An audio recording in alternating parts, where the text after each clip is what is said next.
నమస్తే, welcome to our channel. ప్రస్తుతం మనతో బహుముఖ ప్రజ్ఞాశాలి స్పిరిచువల్ మెంటర్ సాయి కరుణమ్మ గారు ఉన్నారు. వారితో మాట్లాడదాం. నమస్తే అమ్మ. నమస్కారం తల్లి. అమ్మ, మానవులందరూ కూడా వాళ్ళ ఉమ్, జీవన గమనంలో, వాళ్ళ జీవిత విధానంలో ఉమ్, మంచి చేస్తారు, చెడు చేస్తారు. అయితే చాలా మందికి ఇది మంచి చెడు అని తెలుసుకునే జ్ఞానం కూడా ఉండదు. ఉమ్. మాలాంటి వాళ్ళం వెళ్ళిపోతూ ఉంటాం అంతే, ఏదో చేసేస్తున్నాం హడావిడి తప్పితే. నేను కూడా తెలిసి తెలియక చీమల్ని చంపుతాం, కాక్రోచ్ అంటే కదా అండి. ఇరిటేషన్ గా ఉండి దాన్ని చంపేస్తాం, ఎలకలు వస్తే బట్టలు కొట్టేస్తాయి అని అవును. వాటికి మందు పెట్టి చంపేస్తాము. కరెక్ట్. ఇవన్నీ తెలిసి చేస్తాము. తెలిసి ప్లస్ మనల్ని కాపాడుకునే క్రమంలో కూడా కొన్ని తప్పులు చేస్తూ ఉంటాం. అవును. అంటే ఇప్పుడు అంతే కదండి, మీరు అన్నట్టు ఎలుకలు వస్తే మరి మన బట్టలు కొరుకుతాయి, మరి మన బట్టలు పడవకుండా ఉండాలంటే ఏదో అవును. చేస్తాం.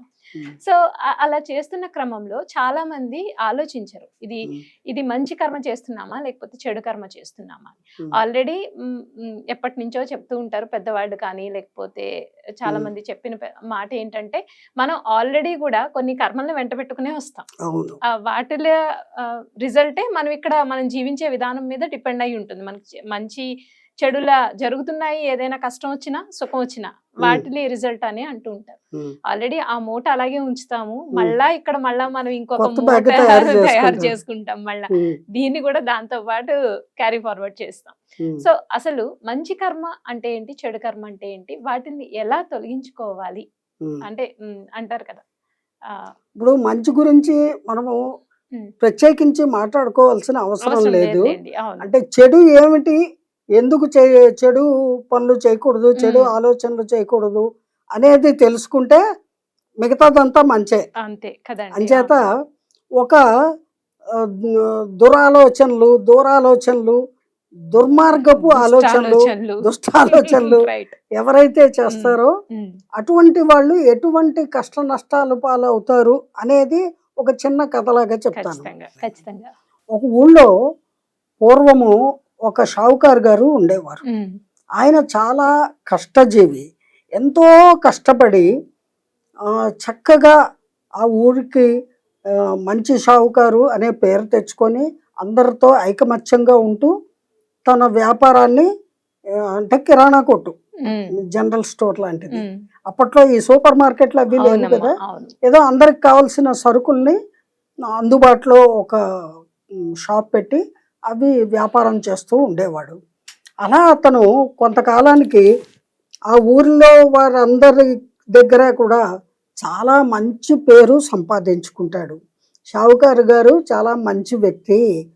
అంటే ఎవరైనా ధనము ఇవ్వలేని వాళ్ళు ఉంటే వాళ్ళకి, పేదలకి వాళ్ళకి కూడా ఉచితంగా కూడా సమయానికి సరుకులు ఇచ్చేటువంటి వాడు.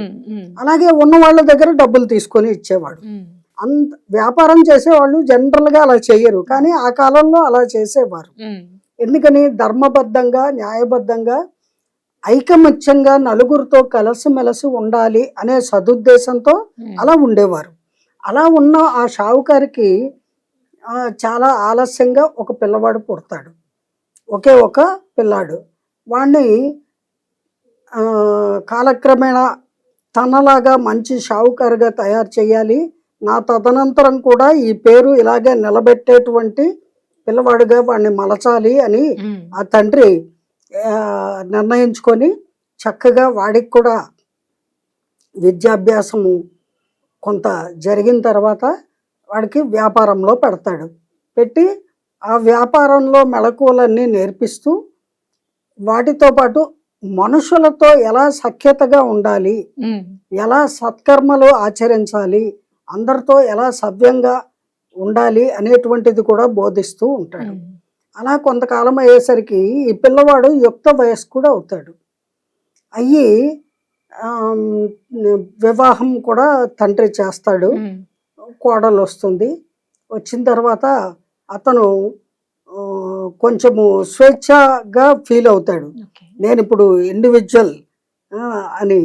అతను మెల్లగా స్నేహితులతో కలిసి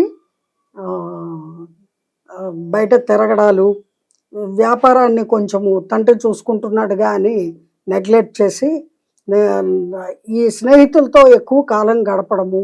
స్నేహితులు అంటే ఏముంది, ఆ రోజుల్లో కూడా ఏదో ఒక జోతపాట్లు అవి ఉంటాయి కదా, అవన్నీ ఆడుతూ వైకుంఠపాళీలు ఏవో ఉంటాయి, పేర్లు నాకు సమంగా తెలీదు. అలా జూదం ఆడటము, మద్యము సేవించడము, ఆలస్యంగా ఇంటికి రావడము, ఈ ఈ దురలవాట్లకి బానిసగా మారుతున్నాడు అని తెలిసి తండ్రి చాలా బాధపడతాడు.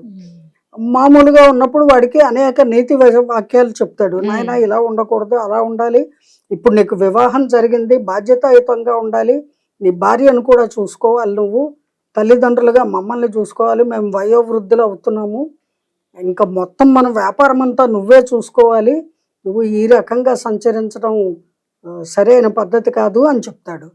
అలాగే నాన్న అంటాడు. మళ్ళీ సాయంకాలం అయ్యేసరికి ఆ మిత్రుల్ని కలుసుకోవడము, ఇలాగా మళ్ళా మామూలే తన వ్యసనాల్ని కొనసాగిస్తూ ఉంటాడు. కొంతకాలానికి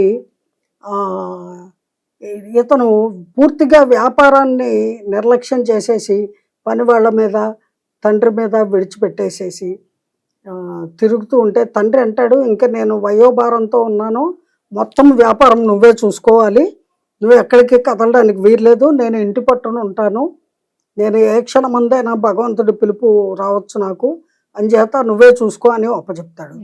అలాగేలే అని చెప్పి పని వాళ్ళ మీద వదిలేసి కావలసినంత పైకాన్ని సొమ్ములు మాత్రం తీసుకొని వెళ్ళిపోతూ ఉంటాడు. ఇతని చేష్టలు భరించలేక ఇంట్లో వాళ్ళందరూ అవస్థపడుతూ ఉంటారు. ఇతనిలో మార్పు తేవడానికి ఎంత ప్రయత్నించినా ఇతను మారకుండా అదే విధంగా ఆ విలాసవంతమైన ఆ ఎంజాయ్మెంట్ అంటారే దానికి అలవాటు పడతాడు. అది ఎంజాయ్మెంట్ కాదు, నరకం అని అతను తెలుసుకోడు. అటువంటి సమయంలో తండ్రి తల్లి ఒకళ్ళ తర్వాత ఒకళ్ళు మరణిస్తారు. మరణించిన తర్వాత ఇంకా భార్య ఒక్కతే. ఇంకా యథేచ్ఛగా ఇతను తన విలాసవంతమైన జీవనాన్ని కొనసాగిస్తూ ఉంటాడు. మెల్లమెల్లగా తండ్రి కూడబెట్టిన ఆస్తులన్నీ కరిగిపోతాయి. అంతే కదా, కూర్చొని తింటే ఆస్తులు ఎంతకాలం వస్తాయి, పైగా దుర్వ్యసనాలు వాటికి వినియోగిస్తున్నాడు. సో ఆస్తులు ఆల్మోస్ట్ అన్నీ అయిపోతాయి, ఆ ఉంటున్న ఇల్లు తప్ప ఏమీ మిగలదు. అటువంటి పరిస్థితుల్లో ఉన్నప్పుడు ఈ అమ్మాయి తన తండ్రికి కబురు చేస్తుంది, మీ అల్లుడు ఈ రకంగా ప్రవర్తిస్తున్నాడు, చెప్పకూడదు పుట్టింట్లో కానీ నాకు చెప్పే పరిస్థితి తెచ్చాడు అని. అప్పుడు ఆ తండ్రి వచ్చి అక్కడ పరిస్థితి చూసి, అమ్మాయి నువ్వు ఇంకా ఇతనితో ఉండవలసిన అవసరం లేదు, ఇక్కడ ఉంటే నీకు తిండి కూడా పెట్టలేడు, వచ్చే నాతో, అతనిలో మార్పు వచ్చిన రోజున నేను తీసుకొచ్చి దిగబెడతాను అని కూతుర్ని వెంట పెట్టుకొని పుట్టింటికి తీసుకెళ్ళిపోతాడు. ఇతను తాగి ఊగి ఎప్పుడో ఓ అర్ధరాత్రి ఇంటికి చేరేసరికి ఇంట్లో భార్య కూడా ఉండదు. ఏం చెయ్యాలి, దిక్కుతోచదు. సరే ఊర్లో అందరి గడపల్లోకి వెళ్ళి అందరినీ ఎంత అన్నం పెట్టండి అని అడుక్కోవడం మొదలెడతాడు. అప్పులు ఇచ్చేవాళ్ళు కూడా ఇంకా ఇవ్వరు, ఆస్తులన్నీ పోయాయి కదా, అడుక్కోవడం మొదలు పెడతాడు. అందరూ అసహించుకుంటారు. అంతటి గొప్ప షావుకారికి పుట్టి ఎంత దరిద్రంగా జీవనం గడుపుతున్నావు, నీలాంటి వాడికి తిండి పెడితే మహాపాపము అని చెప్పి ఎవ్వరూ ఎంత భోజనం కూడా పెట్టరు అతనికి. అటువంటి దుస్థితిలో ఉండగా ఇతను ఇలా కాదు, అందరూ నన్ను యావగించుకుంటున్నారు, అసహించుకుంటున్నారు, నేను మారాలి, మారకపోతే చాలా కష్టము అని చెప్పి ఇంటికి తాళం వేసేసి అక్కడ ఉంటే అప్పులు వాళ్ళ బాధ కూడా ఎక్కువైపోతే అది భరించలేక వేరే ఊరు వెళ్ళిపోతాడు. వేరే ఊరు వెళ్ళి అక్కడ ఉద్యోగ ప్రయత్నం చేస్తాడు. అతనికి తెలిసింది వ్యాపారమే కదా, ఆ ప్రయత్నం చేస్తాడు. ఆ ప్రయత్నం చేస్తే అది అంతగా ఫలించదు. సరే అతనికి ఏం చేయాలో తెలియక దొంగతనం చేస్తాడు. కడుపు ఆకలి తట్టుకోలేక దొంగతనం చేస్తే అతన్ని తీసుకువెళ్ళి ఖైదు చేస్తారు. ఖైదు చేస్తే జైలు జీవితం గడుపుతూ ఉంటాడు. అక్కడ ఒక అతను పరిచయం అయ్యి, విడుదలైన తర్వాత నీకు నేను పని ఇప్పిస్తాను, ఆ పని చేస్తావా అంటే చేస్తాను అంటాడు. నేను బతకాలి, నేను ఇంకా చెడు అలవాట్లన్నీ మానేసి సవ్యంగా ఉండాలి, నాకు వేరే భోజనం కూడా దొరకట్లేదు అంటే సరే రాజప్రసాదంలో రోడ్లు ఊడ్చే పని ఇప్పిస్తాడు.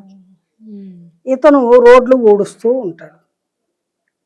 అలాగా ఉండి కొంతకాలానికి అతనికి అక్కడి నుంచి మంచిగా ఒక అతను ఎవరైతే పని ఇప్పించాడో అతను పిలిచి మళ్ళీ కొంత వ్యాపారం చేయడానికి అతనికి నేను నీకు సహాయం చేస్తాను, నువ్వు ఈ దురలవాట్ల జోలికి వెళ్ళను అంటే వెళ్ళను, నాకు బుద్ధి వచ్చింది అంటాడు. అతను కొంత సహాయం చేస్తాడు. సహాయం చేస్తే అతను ఏదో పని చేసుకుంటూ జాయింట్ వ్యాపారం చేసుకుంటూ పొట్ట పోసుకుంటూ ఉంటాడు అంతే. అతనికి ఏదో జీతం ఇస్తాడు అంతే. ఇలా ఉండగా ఒకరోజు అతను అలా వెళ్తూ వస్తూ ఉంటాడు కదా. వెళ్తూ వస్తూ ఉంటే ఒక ఇంట్లోకి ఒక స్త్రీ వెళ్ళడం చూస్తాడు. వెళ్ళడం చూసి ఇతను చాటుకుండా వెళ్ళి ఎవరా స్త్రీ అని చూస్తాడు. తీరా చూస్తే ఇతని భార్య. ఈ భార్య ఏం చేస్తుంది, వేరే పరపురుషుడితోటి మాట్లాడుతుంది. అమ్మా, నా భార్య పుట్టింటికి వెళ్ళిపోయింది, తిండి పెట్టలేకపోతున్నానని ఆఖరికి వేరే పురుషుడితో జతగట్టిందా అని అనుకుంటాడు. అనుకుని అతను వాళ్ళు మాట్లాడుకునే మాటలు వింటాడు. ఆవిడ ఆ ప్రియుడితోటి చెప్తుంది, ప్రియా, మా మామగారు మా ఆయనకి దురలవాట్లు ఉన్నాయని మాకు ఇల్లు ఉంది, ఆ ఇంట్లో పలానా ప్లేసుల్లో ఆయన లంకెల బిందెలు పెట్టాడు, దానిలో బంగారు కాసులు దాచిపెట్టాడు, అవి మా ఆయనకి తెలీదు, మా అత్తగారు చనిపోయే ముందు నాతో చెప్పింది, అందుకని నువ్వు తక్షణమే వెళ్ళి ఆ ఇల్లు ఇప్పుడు అమ్మేసే ఇస్తాడేమో అడిగి వాడికి కొంచెం ఎక్కువ డబ్బు ఎర్ర చూపి ఆ ఇల్లు కొనుక్కొని ఆ తవ్వి ఆ లంకెల బిందెలు తెచ్చి మన ఇద్దరం పెళ్ళాడి చక్కగా జీవించవచ్చు ఆ ధనంతో అని సలహా ఇస్తుంది. అది ఇతను వింటాడు భర్త. విని రాత్రికి రాత్రే అక్కడికి వెళ్ళిపోతాడు. వెళ్ళి ఆ ఇల్లు అమ్ముతాను అని బోర్డు పెడతాడు. పెట్టి ఇంటి లోపలికి వెళ్ళి తలుపేసుకొని తవ్వి అక్కడ ఉన్న లంకెల బిందెల్లో ధనమంతా తీసేసుకొని అందులో బొగ్గు నింపి పెట్టేస్తాడు. మళ్ళీ పెట్టేసి మళ్ళీ నేలంతా మామూలుగా అలికేస్తాడు. సరే, ఈ విషయం తెలీదు ఈ అమ్మాయి ప్రియుడికి.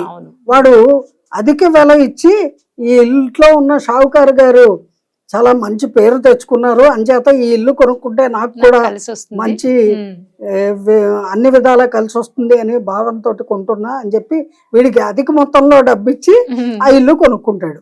ఇతను ఏం చేస్తాడు, ఆ డబ్బు మూట తండ్రి దగ్గర దాచిన నగ నట్ర అన్ని తీసుకొని ఆ ఊరు వదిలి పట్నం వచ్చేస్తాడు, వేరే ఊరు. ఆ తర్వాత ఈ ఇతని ప్రియురాలు అక్కడికి వస్తుంది. ఇద్దరు కలిసి ఇల్లంతా తవ్వి చూస్తే ఆ కుండలు ఉంటాయి, కానీ అందులో ఏముంటాయి, బొగ్గులు ఉంటాయి. వాళ్ళ దురాశ వాళ్ళ దుఃఖానికి కారణమైంది. ఇతను సిటీకి వెళ్ళిపోయి సవ్యంగా జీవించాలి, నిజాయితీగా బతకాలి అని ఆ తర్వాత